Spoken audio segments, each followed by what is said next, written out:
Welcome to Burlap Teachers. Enjoy the video.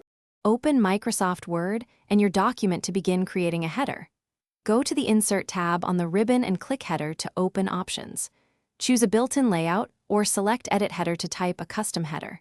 Type text, add page numbers, or insert images and shapes into the header. Use the Header and Footer Tools Design tab to access tools and options. Close the header by double-clicking the document body or pressing ESC. You can preview headers by using Print Preview before finalizing the document. Set the header margin and position precisely using the header from top control, for example 0.5 inches.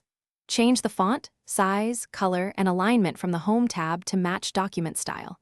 Use Align Left, Center, or Align Right to position header text consistently across pages.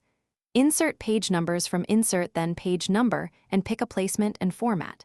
Toggle different odd and even to vary headers for facing pages. Use the Show Document Text option to check spacing with the body text.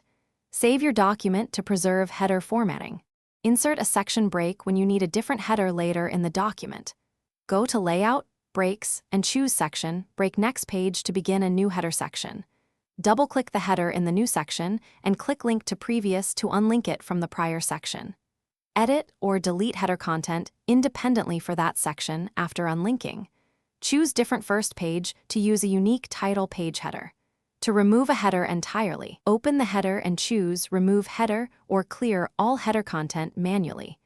Save changes to lock section header settings into the file. Thanks for watching. Consider subscribing if this video helped you.